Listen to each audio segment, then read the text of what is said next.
All right, y'all. We back with episode 3 of the Wiretap. I got 2 of the most solid dudes I think I've ever worked with. I got Mr. Mayor over here. That's what I call him. You know, he know everybody in the city. That's my man Ray. And over here we got Cherry Hill Mike. He always going to tell you where he from. 25. So tonight we going to talk about the career field we all chose to work in, which is law enforcement. I wanted to give y'all a different perspective. Like I said, these 2 dudes, they're very solid. As soon as I met them, you know, they was putting me on the game, telling me things, helping me out with stuff like that. And it's cool to cuss on here, by the way. So we're going to get into it. So I guess my first question would be, what drew y'all to step into law enforcement, especially coming from where we come from? You know, I know a little bit of y'all background. You know, some of the neighborhoods we've lived in are not really favorable. So, you know, what made y'all jump into the career field? And I'm gonna let y'all know why I did it. So, I guess who wants to go? Well, me, I'm an old head. So when we was young, we had the officer friendly that used to come to the schools with the kids and things like that. When I was growing up, we had a officer's presence. They had foot patrols. They was in the neighborhood. They interacted with us. So from the age of 5, law enforcement was always my thing. I always said, I'm gonna be a police. I'm gonna be a police. So it was always in me. That's what I was gonna do. So growing up, regardless of what I'd done, that was my goal. So, and then, I mean, coming from Cherry Hill, then, you know, we already know how that was. I ain't gonna say tough to stay on track because my mom was kind of strict. Right. You know, she was a school teacher, so I'm always on the street and narrow through the childhood. So that's how that went. But it's always been in me that I was gonna be a police officer. So. Right. Well, for me, don't be scared to look in the cameras. No, I had law enforcement in my family. Right. Before my mom became a sheriff, I had older cousins that were with BPD. So it was like in my family, but what really drew me to law enforcement was going to school. When I went to Morgan, I had to take a political science class for my major and government courses. And like Mike said, growing up, you know, you got the police, you know, patrolling the area, stuff like that. But the older I got, you know, in our generation, everybody started dressing alike. So whether you hustle, whether you work, whether you were young, you were wearing a certain type of clothes. So the officers now, they stereotyping you. So even though you ain't in the streets or doing whatever, if you appear that way, then they gonna carry you as such. So, you know, going to school, it really drew me like, damn, these motherfuckers was doing this to us. They ain't supposed to do that shit. Right. They ain't supposed to, you know what I mean, do that. So for me, it was like trying to get that back, the policing back to the community and like pretty much bridging that gap, like trying to earn the respect back from policing and, you know, the community as well. So that's what pretty much drew me. So for me, it was more so based in stability. I was working at university and I met somebody that used to work at Morgan, and, you know, I just happened to ask him, like, you know, bro, like, how you get into doing policing? He was like, well, I started up Morgan. And he was like, you know, they hiring, they looking for people real bad, you know, it's more money. So like I said, I wanted that stability. Plus, I felt like I was already putting myself in jeopardy most of the time. So it was like, at this point, I might as well go all the way with it. Cause I had a chance back in 2012, but I ain't get picked. I still to this day don't really know why I didn't get picked, but I went through the whole process with BPD and then they was just like, nah, you're not selected. So. I don't feel bad. They got me like that. I think they get everybody well, not everybody, but it's just when your time. Yeah. That's how I look at it. Yeah. You know what I mean? So my next question is, like I said, we don't come from the most favorable neighborhoods, and was there any hesitation on y'all part when y'all was going through the process? Did you not want to look a certain way or be taken a certain way? Because, you know, some of our friends come from, you know, like you said, hustling or just being in the street. And it's like, you may not have a complete relationship with them, but you might be cool with them or you might understand why they do the things they do. Right. So was there any type of hesitation when y'all first kind of stepped into the process? For me, no, because I always, nowadays, I go back and I credit all my homeboys because I was the one, I was in school, then I was the one, ran out and got the McDonald's job, Roy Bros and all of that. So when I made the attempt to like step in the street, they like, nah, this ain't for you. You know what I'm saying? You on the street, stay that way. Right. In which, when I finished school, that's how I ended. I ain't gonna say they was the reason, but I went into the military. So I went in the military, and it was like, I always credit my guys now because they didn't let me come in the streets, but we remained homeboy because the way they always say it, and I'm gonna use an analogy like Tank. When Tank fight, Baltimore feels like he's fighting for Baltimore. He's not fighting for Tank. My homeboys felt like, yo, if you stay on the straight and narrow and you win, Cherry Hill win. We win. So you are the representative of us. Right. So that's how that went.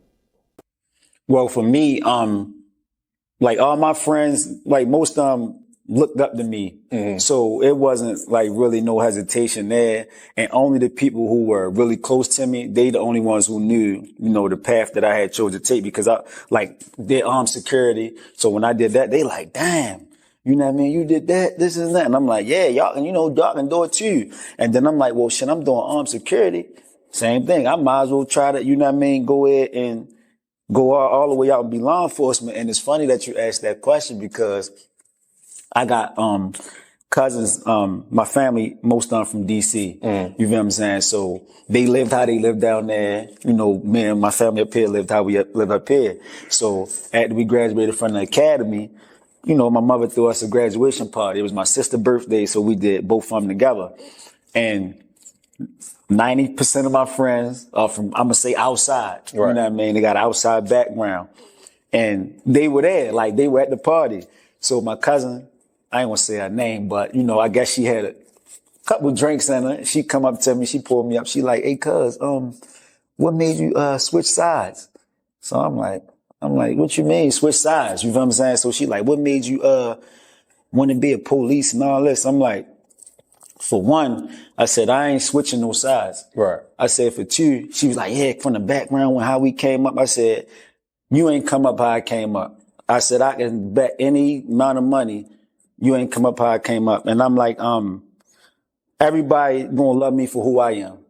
And that's how I know who my true friends are. I'm like, if you look around the head, you probably see two people with law enforcement background outside of my mother. Shout out to Marshall and Alicia, who they did come to the party. But everybody else was from outside. Right. And they was celebrating me on my journey and step into law enforcement. So I had to, let her know, like, they gonna love me regardless. Like, they gonna respect me for who I am.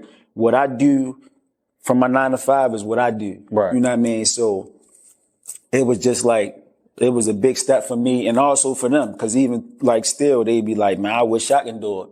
You know what I mean? You was the one who was always smart. You played football, you played sports. So you knew how to get around, you know what I mean? Certain stuff as far as things that was going on in the neighborhood and how we grew up. But it was regular for me. Yeah, for me, I ain't really had no pushback. I think both sides of my family, the one side I always say that's like the legal side, doctors, lawyers, things like that. The other side, they, like you said, the outside people. So like you said, for me, it was like, I had an uncle that I looked up to. He was like, you doing the right thing. I wish I could do what you doing.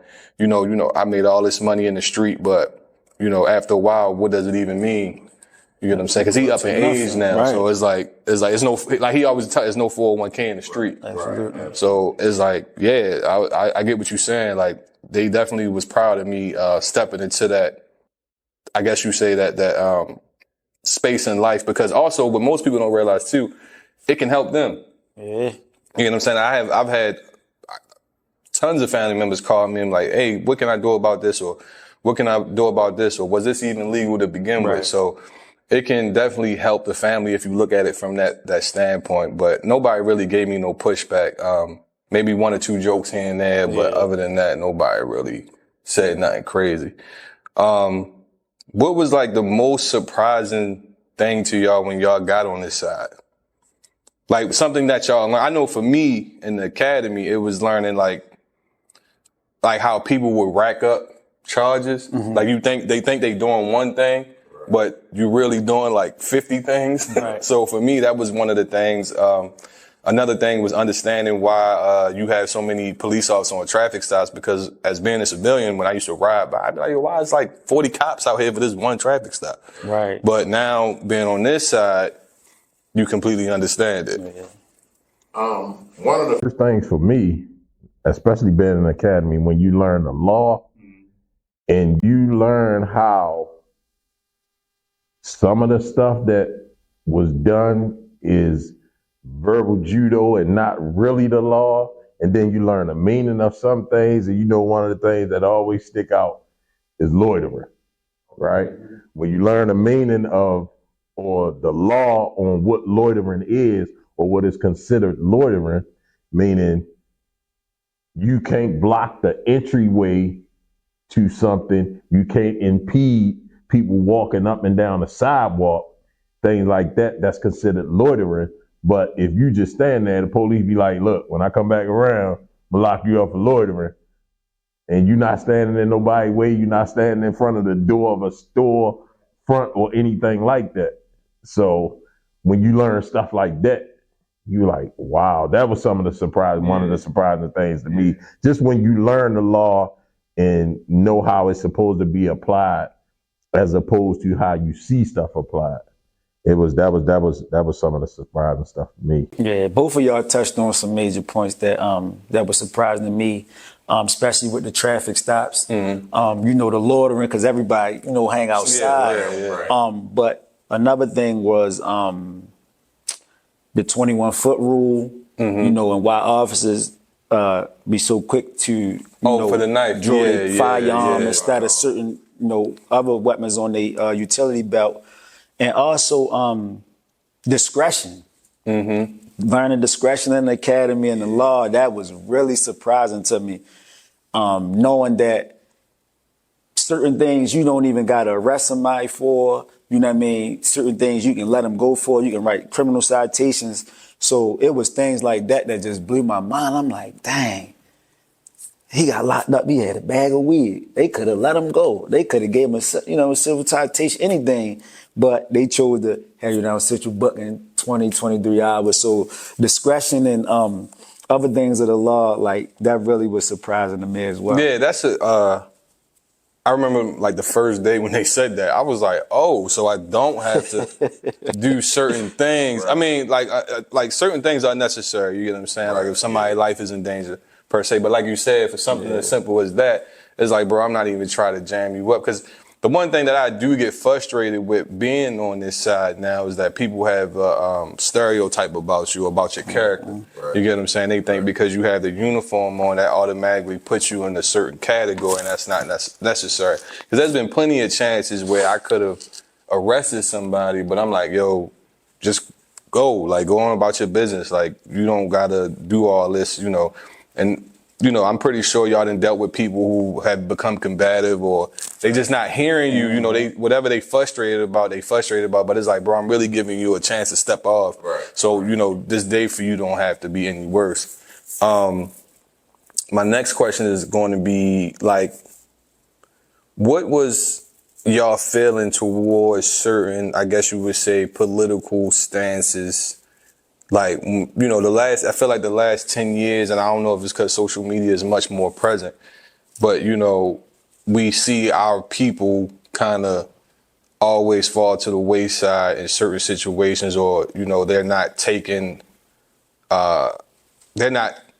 dealt with professionally almost all the time. You know, I don't like the quarterback, what they used to call it, quarterback off of, I don't like to do that, but I do believe in certain situations that had escalated, I'm like, yo, you ain't had to take it that way.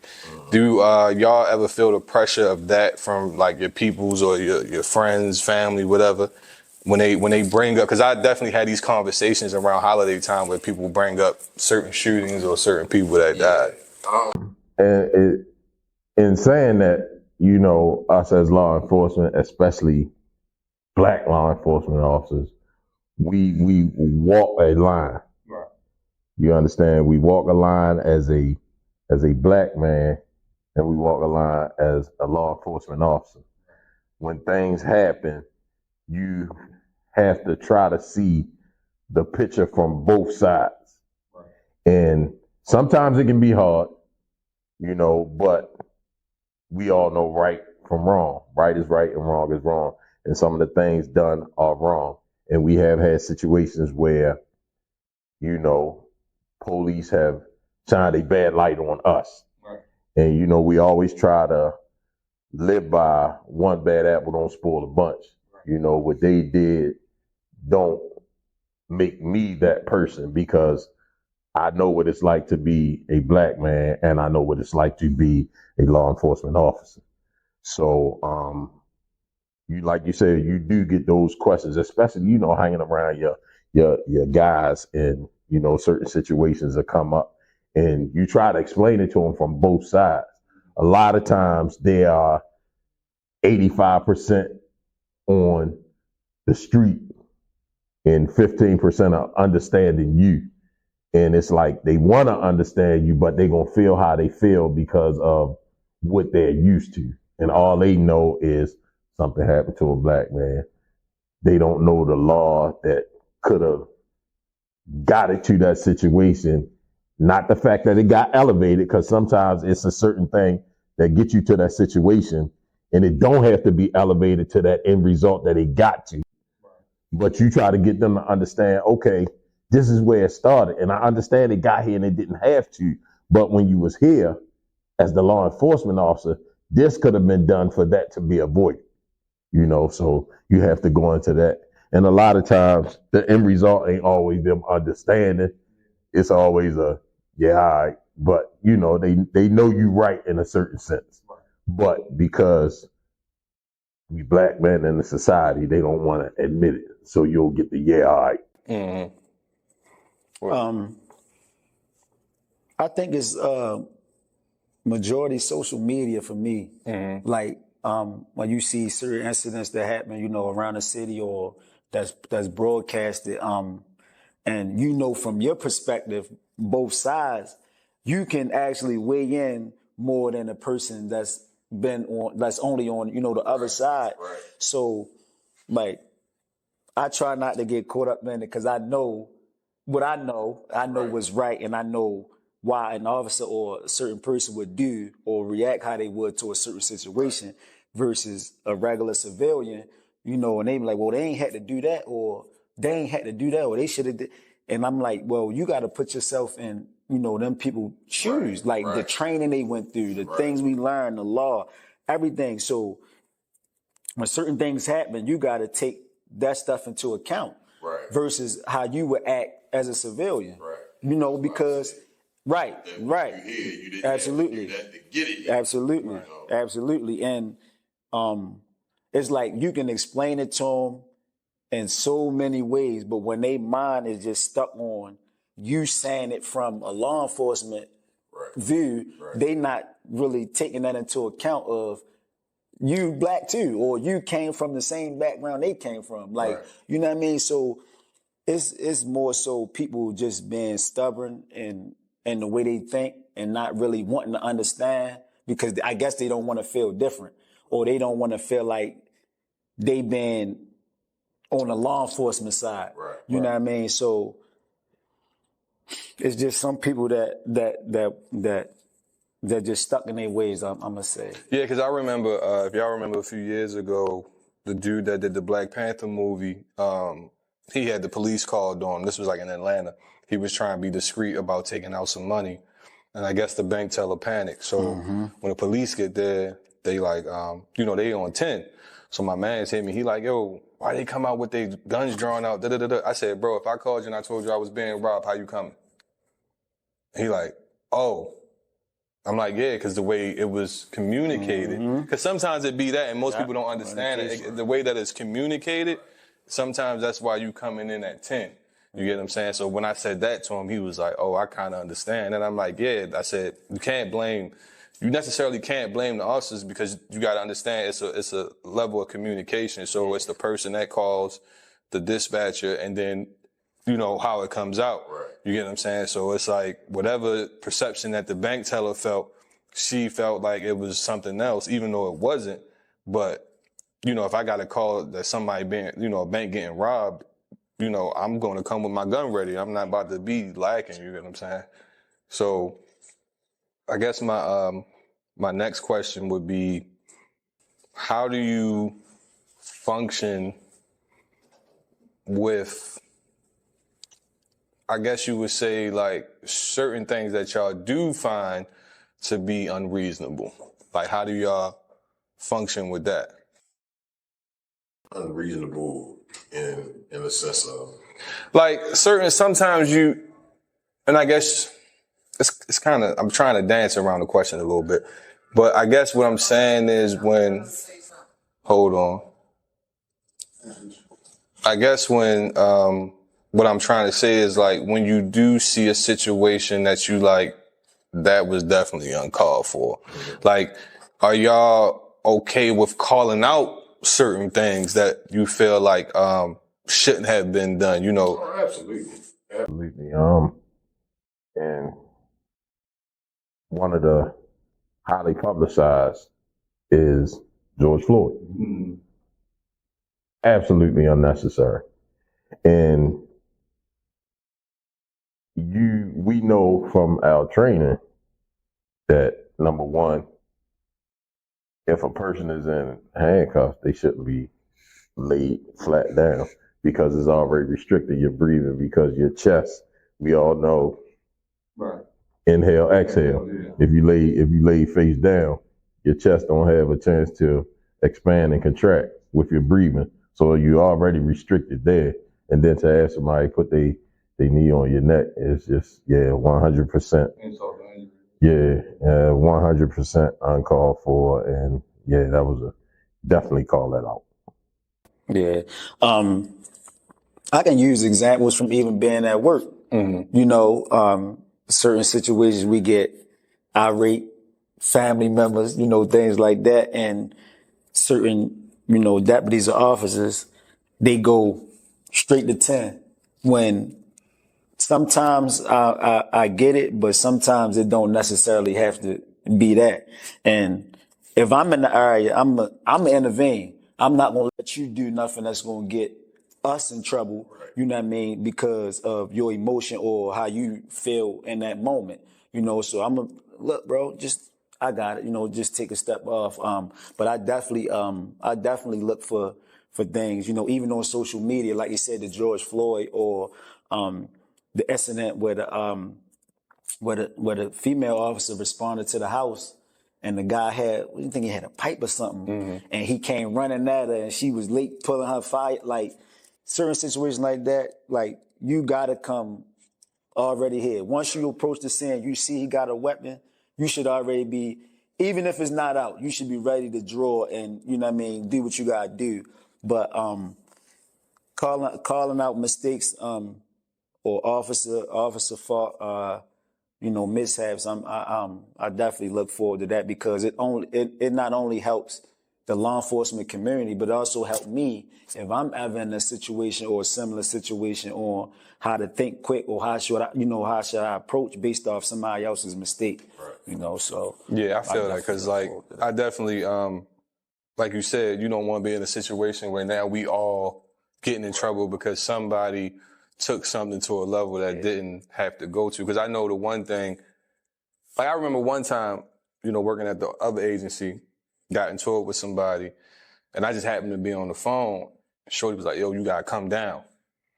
And I'm like, yo, you know what? You absolutely right. And I apologized to the young man because I'm like, you know, I kind of let my emotions kind of get hit with you because you said certain things, and that was tapping into another side of me that I didn't identify with. Right. Like you calling me out my name, things like that. You know, I'm still a man at the end of the day. So it's like, in my mind, I had to understand, like, now I'm in this position, I have a lot more to lose, and I can't let somebody's words dictate how I move out here. Yeah. So I was definitely thankful for just being on the phone, but it was just like, you're absolutely right. Sometimes you got to dial back. And like you said, certain situations you do got to come in at 10. Yeah. You get what I'm saying? Like an active shooter or something like that. Absolutely. You got to come in at 10. There's no questions about it. Right. But something that's small, like, you know. Can I give an example? Yeah, go ahead. We working at the other agency. He come over the night shift. We working overnight. Mind you, we dealing with parties and drinking, the kids doing all kind of crazy stuff. So we spawn to a car. You know, we got to break up a party or whatever. We get there. So the person who living there, they on a cool, you know, calm level. The other people, oh, y'all bitches, y'all whores, y'all just security. All right, you know, we letting it fly. So the one guy, he don't even go to school there. You know what I mean? So we escort him out. We like, you know, everybody got to vacate the premises, especially if you're not a student. So we like to exit this way. So my man get to going that way. So, you know, he like, yo, you going the wrong way. Yo, like, man, I'm waiting for somebody to come get me. So he like, what? So he like, no, you gonna wait over here. Yo, like, man, I ain't going nowhere. So I'm like, so mind you, we fresh out the academy now, so we looking for any type of smoke right now. So he like, Ray, you try this nigga up out of here? Just say the word, bro. So now we approaching him. Mind you, we didn't have to go there. Right. But now we like in this space, like, bro, you gonna get the fuck from right here, right now. Like, if you gonna wait for you gonna do that shit over there. You feel what I'm saying? Like, you doing all this extra tough shit for nothing. We just asked you to leave. So then his man come over there like, yo, please, yo, chill. Like, I'm like, Dickie, just let your, you know what I mean? Just let your get him out. We was gonna fuck yo up. Oh, yeah. But like, and then after that, our supervisors went roll call. They like, yeah, none of the rookies can't work that sector no more. Like, so, man, Dickie, we was stuck on, you know what I mean, building patrol and all that shit. But yeah, certain situations. So we're going to take a 15-minute break. We'll be right back with the second part. Thank y'all for tapping in.